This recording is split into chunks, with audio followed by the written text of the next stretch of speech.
The dust of the high desert settled on everything at Black Ridge Air Force Base, a fine, tan powder that coated the pristine fuselages of next-generation aircraft and found its way into the sealed control rooms.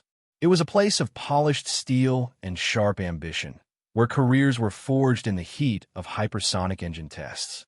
Into this world of angular efficiency walked a woman who seemed to be made of softer, rounder lines. Her name was Anya, a civilian consultant whose file was a masterpiece of redacted information. She moved with a quiet economy that was mistaken for hesitation, her presence a low hum in a room full of roaring engines. The pilots, young and sharp-edged in their flight suits, saw her as an administrative artifact, a relic sent by a bureaucracy that understood nothing of their cutting-edge reality. They noticed her only in passing, another shadow in the hangar, her face unassuming, her gray overalls blending into the concrete walls. She didn't speak unless spoken to, and her answers were brief, stripped of any detail that might invite further conversation. Her silence was a void they filled with their own assumptions. She was a pencil pusher, a low-level analyst, someone's niece who needed a temporary post. They saw a woman past her prime in a place that worshipped the new. Her purpose here was tied to the base's ugly secret, a machine hidden away in Hangar 7, the XR-9 Spectre. It was a difficult, temperamental aircraft from a canceled black-budget program, a single-seat interceptor with design flaws so notorious they had become legend.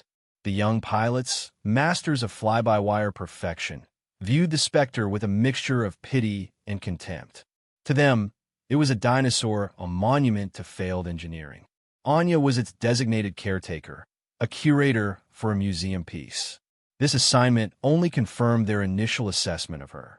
She was as obsolete as the machine she was sent to watch. For the first week, she did just that. She spent her days in the silent, cold hangar, running diagnostics on the dormant craft. She moved around its strange, angular body with a familiarity that was unsettling if anyone had cared to notice. Her hands, calloused and sure, would trace the seam of a service panel or test the tension on a control surface. She treated the machine not as an object, but as a patient, a sleeping partner. She learned the rhythms of the base from her quiet vantage point, the swagger of the hotshot pilots, the harried stress of the engineers, the imposing confidence of the base commander, Colonel Matheson. She saw it all and said nothing. Her anonymity was a shield, allowing her to observe the system in its natural state, to see the cracks in its polished facade. The only thing about her that drew any comment was the tattoo. Colonel Matheson's office overlooked the main runway, a perch from which he observed his kingdom of noise and power. He was a man built of the same materials as his command, hard, efficient, and intolerant of deviation. He had reviewed Anya's file, or what little of it was visible. Civilian Technical Liaison, Level 4 meant nothing. It was a title designed to obscure rather than inform. He saw her presence as an indictment of his prized program, the Cerberus hypersonic drone. The fact that Command felt the need to have a specialist on-site for the mothballed XR-9 suggested they had lost faith, that they were hedging their bets. It was an insult. He summoned her on the third day. She stood before his desk, perfectly still, her hands clasped loosely behind her back. She didn't fidget. She didn't seem intimidated. She simply waited. This unnerved him more than any display of defiance could. "Varnin," he said, mispronouncing it deliberately, "your file is thin." Unusually so, Anya's expression did not change. "It contains what is necessary, Colonel." Her voice was low, calm. It lacked the deference he expected. "What, precisely, is your function here?" "The documentation is vague. Oversight of legacy hardware, the XR-9 is not legacy hardware, madam. It is a failed prototype. A piece of scrap metal we don't have the budget to haul away." He leaned forward, his tone sharpening, a tool he used to pry open subordinates. "So, I ask you again, why are you here?" "To provide consultation on the XR-9, should the need arise," she answered, her words measured, each one placed with intention. He scoffed, a short, sharp burst of sound. "The need will not arise. My pilots are trained on the most advanced aerospace platforms in the world. They're not going to be flying that death trap. He gestured vaguely toward Hangar 7. This is a waste of taxpayer money and a waste of my time. His eyes fell for a moment on her wrist, where the sleeve of her overalls had ridden up slightly. He saw the tattoo, a strange, abstract symbol. Is that what they do in the civilian sector? Get inspirational tattoos to pass the time. Anya instinctively pulled her sleeve down, a flicker of something private crossing her face before it was gone. It's personal, Colonel. Everything on this base is my business, Matheson said, his dismissal complete. He leaned back, his authority reasserted. He had categorized her. She was irrelevant. See that you stay out of the way of the people who are doing important work. You are a guest here, nothing more. Do not touch anything in the active hangars. Do not speak to my pilots unless they speak to you. Your place is with the relic in Hangar 7. It's a fitting pairing. He turned his attention back to the screens displaying the telemetry of his prized Cerberus drone, leaving her standing in the silence. She didn't offer a defense. She didn't argue. She simply gave a slight, almost imperceptible nod, turned, and walked out of his office. Her quiet departure left a vacuum in the room. For a moment, Matheson felt a strange sense of unease. He had won the exchange, established his dominance, yet he felt as if he had been speaking to a stone wall. He shook it off. She was a nobody, a bureaucratic ghost sent to haunt a metal one. In the sterile, climate-controlled world of the base, Hangar 7 was an anomaly. It was cold, dusty, and silent save for the hum of the emergency lighting. The XR-9 Spectre sat in the center of the vast space, its matte black skin absorbing the faint light. It was an ugly aircraft, a collection of brutal angles and unconventional design choices. It had no grace, only a sense of profound, menacing purpose. This was Anya's sanctuary. She spent her days there, a solitary figure moving in the shadow of the dormant beast. She didn't just perform diagnostics. She communed with the machine. Her fingers would trace the lines of the tattoo on her wrist, a complex knot of what appeared to be a stylized bird with a bent, broken-looking wing, all of it encircled by a delicate ring of nearly invisible dots and lines. Then, her hands would go to the aircraft, finding a control surface or a data port, her touch gentle, knowing.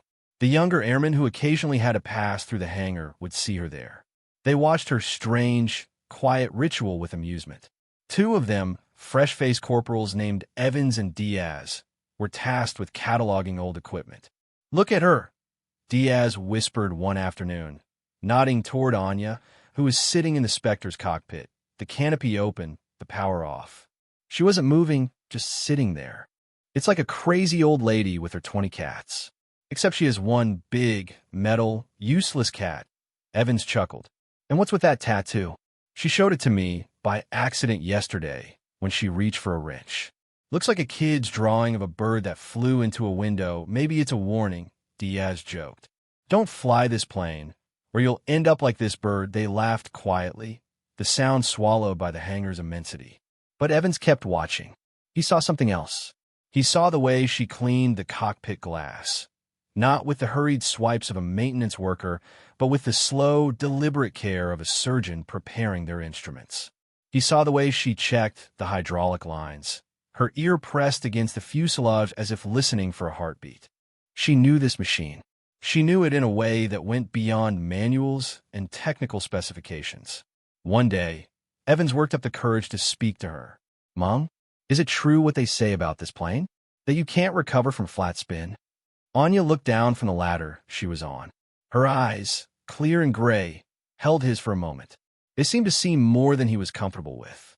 "There are conventional and unconventional ways to recover from a spin, Corporal," she said. Her voice was even. "This aircraft prefers the unconventional." She didn't elaborate.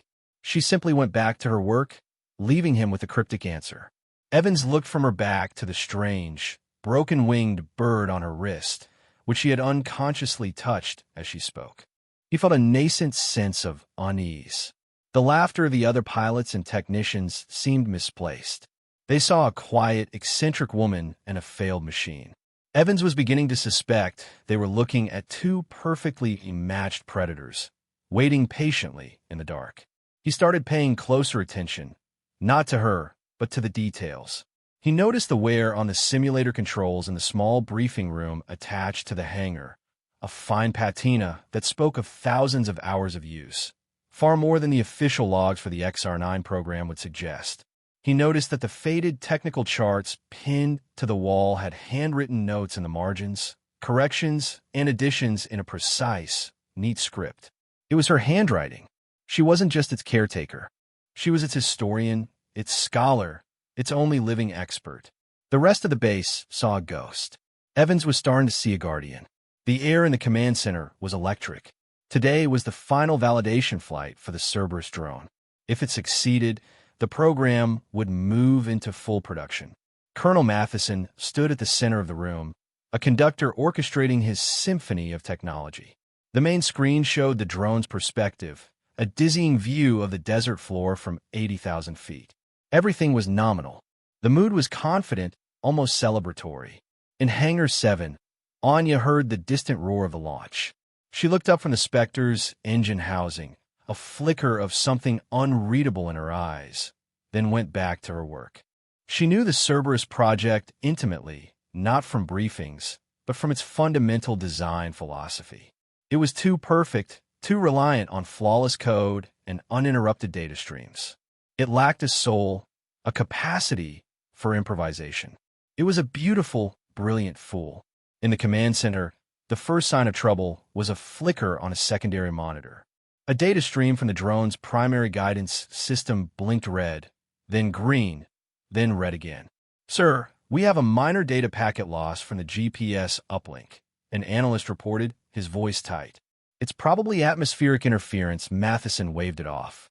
"The inertial navigation system will compensate. Stay on mission," but the red light stayed on. The drone, now traveling a Mach 4, was supposed to execute a complex series of turns over the test range. It missed the first waypoint. Not by much, but it was a clear deviation. The calm in the room began to evaporate, replaced by a low, simmering tension. "Recalculate the flight path," Matheson commanded, his voice sharp. "Send the correction." The command was sent. The drone did not respond. On the main screen, they watched in horror as the Cerberus veered sharply, abandoning its designated course. It was now heading east, toward civilian airspace. "It's gone rogue," someone whispered.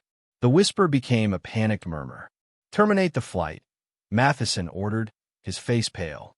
The termination command was sent. A red icon flashed on the screen. Command refused. A secondary alert bloomed beside it. External system lockout. "What the hell does that mean?" Matheson roared. A cyber warfare officer, his face slick with sweat, turned from his console. "Sir, someone else is controlling it. Or something is. We're locked out." Completely, the armed hypersonic drone was now a missile aimed at nothing in particular, and they were just spectators. The room descended into controlled chaos. Voices overlapped, shouting suggestions, running through failed protocols. Every high-tech solution, every failsafe, had been neutralized. They were helpless. Far across the base, in the quiet of Hangar 7, Anya felt a change in the air. The frantic energy of the command center seemed to travel through the ground itself. She calmly wiped her hands on a rag, slid the engine cowling back into place, and secured it. She walked to the hangar's main door and looked out across the concrete expanse toward the command center, her expression a mask of placid readiness. She had known this day would come. The system had finally encountered a problem it couldn't solve with code. Now it would need something older, something with a soul. The panic in the command center had become a thick, choking fog. Colonel Matheson's authority was crumbling with every passing second. His team, the best and brightest, were throwing digital keys at a door that had been welded shut from the other side. The Cerberus drone was less than 10 minutes from crossing into the air corridor for Las Vegas. The self-destruct was disabled. Their interceptor jets were too slow to catch it in time. They were watching a disaster unfold in slow motion. Into this vortex of failure, Anya walked. She didn't rush.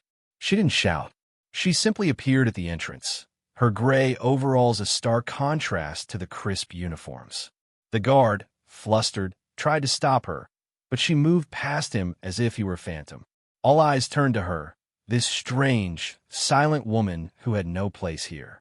Matheson saw her and felt a surge of irrational anger. "What are you doing here? I gave you an order to stay away." Anya ignored him. Her gaze was fixed on the main screen, absorbing the telemetry, the speed, the rogue trajectory. Her mind was a whirlwind of calculations, fuel burn rates, intercept angles, and failure probabilities. To the others, she looked blank, detached. In reality, she was more engaged than any of them. Without looking at Matheson, she spoke, her voice cutting through the noise with uncanny clarity. The Cerberus has a design flaw in its command module. If it receives conflicting authorization codes from two sources simultaneously, it defaults to its last valid flight plan and locks out external input. Someone triggered it. This isn't a malfunction. It's a hijacking. A stunned silence fell over the room. In 30 seconds, she had diagnosed the problem with more accuracy than his entire team had in 20 minutes. Matheson stared at her, his fury momentarily replaced by disbelief. "How could you possibly know that?" Anya's eyes finally met his. There was no triumph in them. "No, I told you so." There was only the grim reality of the situation. "Because I told the design committee about that vulnerability 3 years ago. They said it was a 1 in a billion probability." She turned away from him and pointed a single, steady finger at the dusty, forgotten monitor in the corner of the room, the one that showed a live feed of the XR9 simulator. "You have one option." The pilots and engineers looked at the screen, then back at her, confused. "The Spectre," one of the young pilots scoffed, his fear making him arrogant. "That thing can't even break Mach 3. It can't reach the drone. It doesn't have to outrun it," Anya said softly. "It just has to cut it off. Its flight ceiling is high enough, and its turn radius is unique." Matheson, desperate, saw the faintest glimmer of a chance. It was insane, but it was more than he had. Get Miller and Diaz in the simulator. Now, the two hotshot pilots, the best on the base, scrambled into the simulator. Their arrogance vanished the moment they took the virtual controls of the XR9. The machine fought them. It was unstable, unforgiving. Their attempts to intercept the drone target were clumsy, ending in repeated stalls and simulated crashes. They were trying to fly a beast as if it were a domesticated animal. After 5 minutes of catastrophic failure, Anya walked over to the simulator. She didn't ask for permission. She simply said, "Get out." Miller, frustrated and humiliated, glared at her. "You can't fly this thing." Anya looked at him, her gaze unwavering. "Yes, I can." She slid into the seat, her hands moving over the controls with an intimacy that was almost unnerving. She didn't start the simulation immediately. She closed her eyes for a second, her right hand resting near the throttle, her thumb brushing the spot on her wrist where the tattoo was hidden. Then her eyes opened, and she engaged the intercept program. The room watched the monitor. The Spectre, in her hands, was a different machine. It moved with a savage grace, an impossible dance of controlled violence. She put into a climb so steep it should have stalled, then rolled it into a high G turn that defied the aircraft's known performance envelope. On the telemetry screen, a young corporal named Evans watched the flight path indicator trace a glowing green line. His eyes widened. He looked from a screen to the memory of the tattoo on Anya's wrist. The impossible high G turn, the one that saved the aircraft from a stall, it was a perfect match for the shape of the broken wing on the tattoo.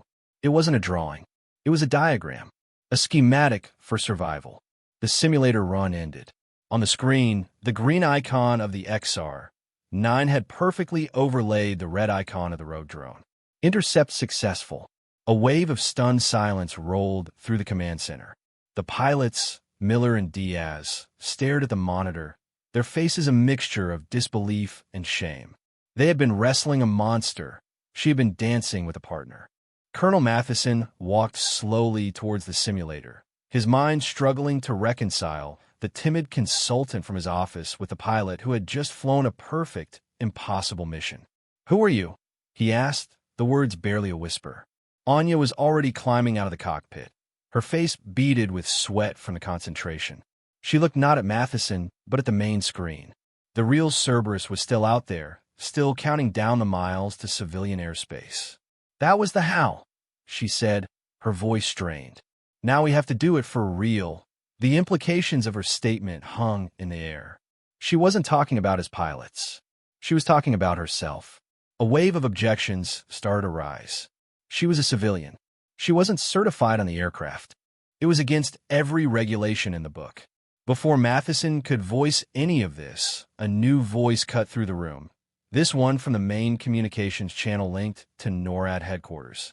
A 4-star general had been monitoring the crisis, and a grainy image of Anya leaving the simulator had appeared on his screen. "Stand by, Black Ridge."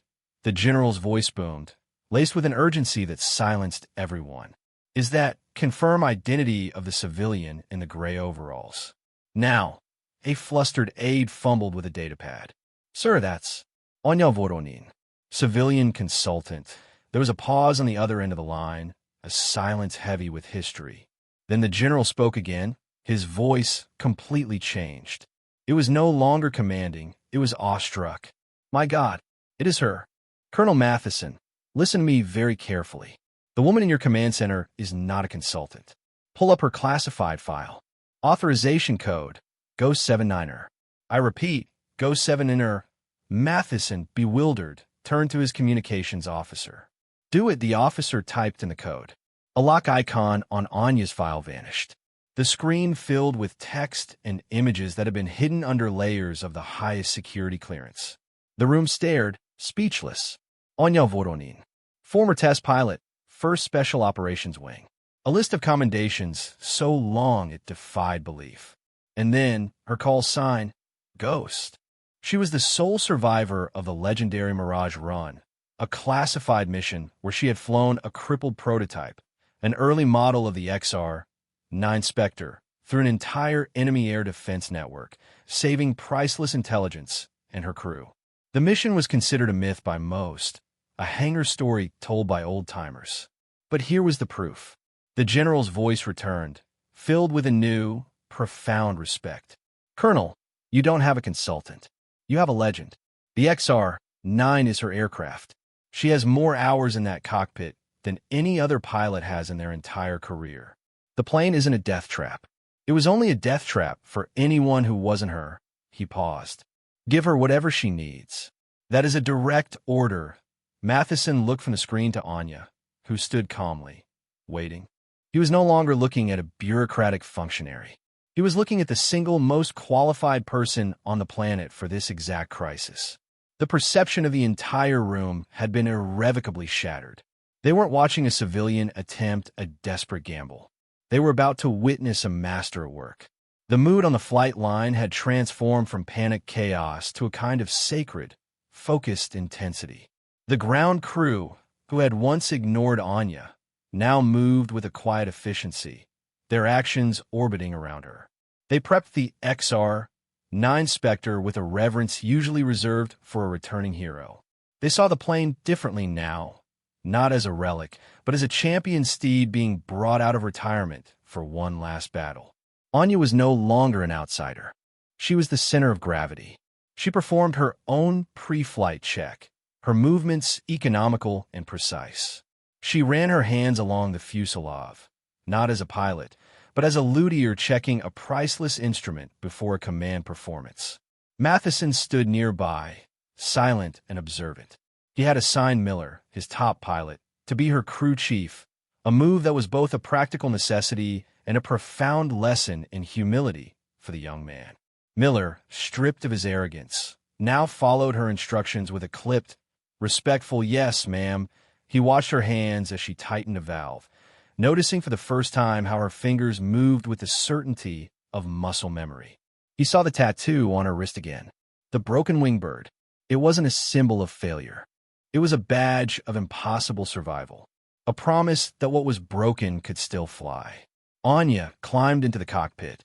The space fit her like a second skin. As she buckled herself in, she glanced at Corporal Evans, who was part of the launch crew. He met her gaze, and, for a fleeting moment, saw the immense weight she carried. He gave her a small, determined nod.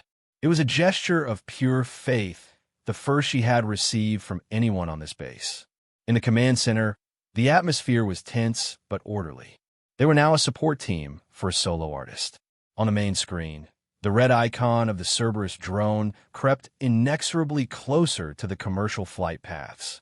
She has a 7-minute launch window, the NORAD general's voice announced over the speakers. After that, the intercept angle becomes impossible. Matheson, keyed as my ghost. This is Black Ridge Actual. You're cleared for launch. The sky is yours. He used her call sign. It was a sign of ultimate respect, an acknowledgement of who she truly was. Solid copy, Black Ridge. Anya's voice came back, calm and clear through the comms. Beginning taxi, the XR-9 Spectre, a machine of myth and rumor, rolled onto the runway. Its engine, a deep, guttural roar, sounded different now, not obsolete but hungry. It was the sound of purpose. Anya pushed the throttle forward. The aircraft leaped ahead with a ferocity that startled the onlookers. It wasn't the graceful ascent of a modern fighter. It was a brutal, raw climb, a clawing scramble into the sky. She was taking it to the edge of its performance envelope from the moment the wheels left the ground. The second trial had begun. This was not a simulation. There were no resets. There was only the high, thin air, a rogue drone, and a pilot flying a machine that only she truly understood. The weight of the mission was entirely on her shoulders, a burden she accepted with the same quiet stoicism with which she had accepted their earlier dismissal. This was not a performance for them. It was a private reunion between a pilot and her plane, with the fate of hundreds of lives hanging in the balance. The command center was a tomb of silent concentration. Every eye was fixed on the tactical display. The red dot of the Cerberus drone, the green dot of the Spectre. The distance between them was closing, but not fast enough.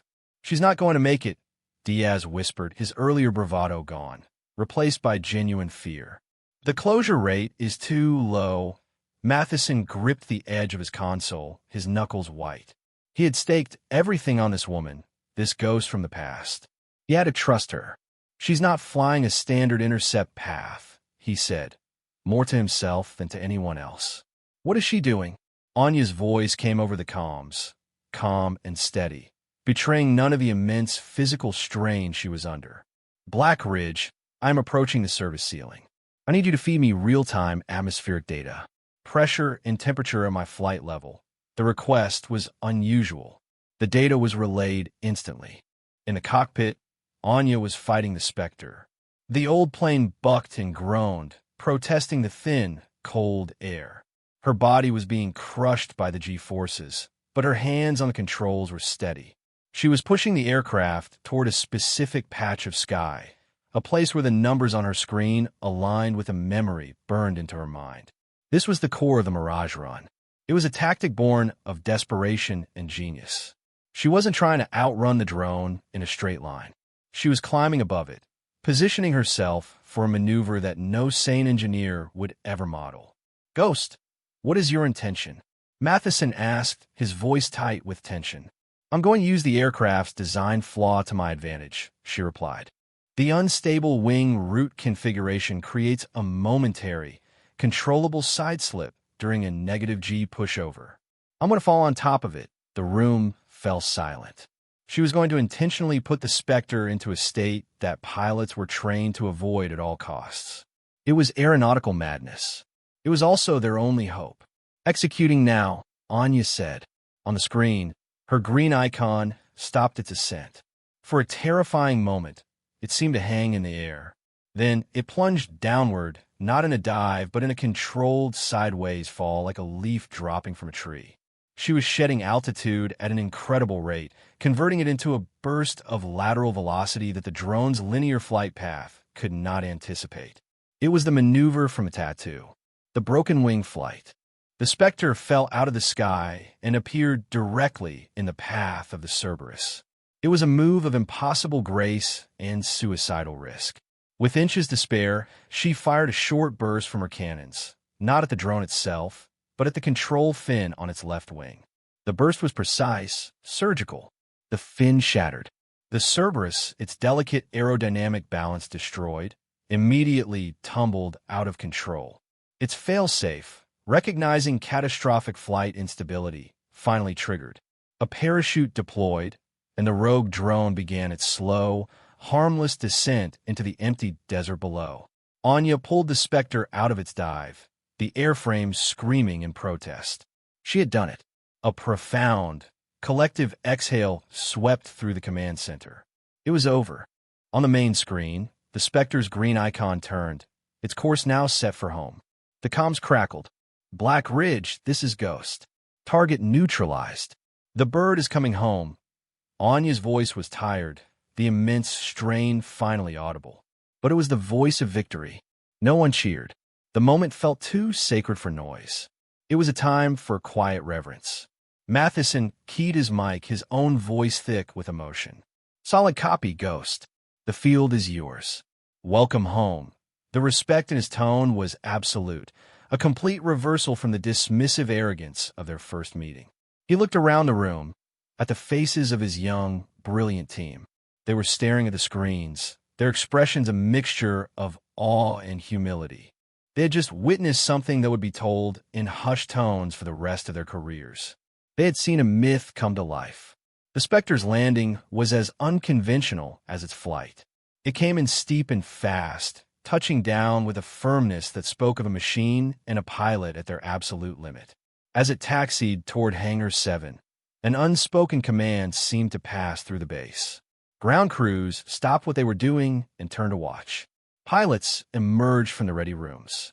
From the command center windows, Matheson and his team watched the black aircraft roll to a stop. The engine spooled down with a final, weary sigh. The canopy opened, and Anya emerged. She did not wave. She did not make a triumphant gesture. She simply sat there for a moment, the desert wind catching her hair, her body slumping slightly as the adrenaline receded. The ground crew approached the aircraft.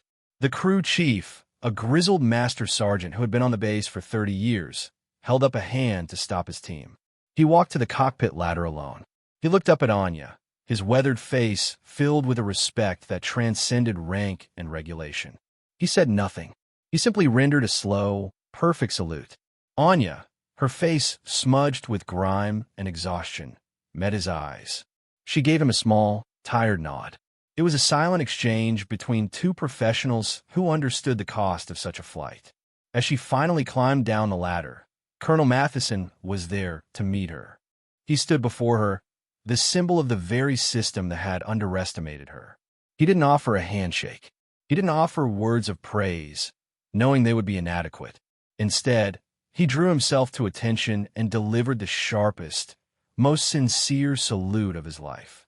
It was an apology. It was an act of fealty. It was an admission that he had been in the presence of greatness. Anya looked at him, her gray eyes holding his for a long moment. She offered no grand speech, no recrimination. Her response was the same as it had been to the sergeant, a quiet, almost imperceptible nod of acknowledgement. Then she walked past him toward the hangar, her duty done.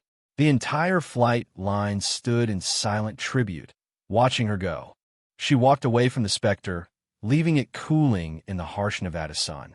The ticking of its engine was the only sound in the reverent silence, a rhythmic beat like a tired heart winding down after a great effort. The machine looked different now, no longer a relic but a monument. Its ugly, functional lines seemed noble, infused with the spirit of the impossible feat it had just performed. Its silent partner had vindicated them both. Anya walked straight to Hangar 7, ignoring the stares and the hushed whispers that followed her. She needed the quiet. She needed the familiar shadow of her aircraft, even if it was just the simulator. Inside, she leaned against a cold metal wall, the exhaustion hitting her like a physical blow. She pushed up the sleeve of her overalls and looked at the tattoo on her wrist. The broken-winged bird, encircled by its cryptic dots and lines. It was not just a memorial for the friends she had lost on the Mirage run. It was a promise she had made to them, a promise to remember the lessons learned in fire and chaos. It was a reminder that true strength was often found in perceived flaws, and that the most effective path was rarely the most obvious one. Today, she had honored that promise. A short time later, Corporal Evans appeared in the hangar doorway. He held 2 bottles of water. He walked over and offered one to her, his earlier awe now tempered with a quiet, respectful demeanor. We never knew," he stammered, then fell silent, realizing words were useless. Anya took the water and drank deeply. She looked at the young man. She saw in his eyes that he understood, not just what she had done, but why. He had seen the connection between the symbol on her skin and the maneuver in the sky. "Now you do," she said softly. It was all that needed to be said. Her work here was finished. The next morning, a nondescript transport plane sat waiting on the runway. Anya, dressed in the same simple civilian clothes she had arrived in, walked toward it with her single duffel bag. Colonel Matheson was there. There were no crowds, no ceremony. That was not her way. "Your file is being declassified, at least to a certain level," Matheson said. "Your story, people should know," Anya paused. "The people who need to know already do," she replied. She looked at him, then at the distant shape of Hangar 7. "Take care of her. The old ones still have lessons to teach." She turned and boarded the plane without looking back. As the transport lifted into the sky, Matheson stood on the tarmac, watching until it was just a speck. He glanced down at his own hand, then thought of her wrist, the tattoo that they had mocked, that they had dismissed as a meaningless design. He understood now. It was a key. It was a map. It was a ghost story written in ink on skin, a story of falling to fly, of finding strength in what was broken. The wind picked up, swirling the desert dust across the runway, the same dust that had coated everything on her arrival. But the base was no longer the same. A quiet legend had walked among them, and in her wake, she had left behind a profound and lasting silence, an earned respect that was louder than any engine.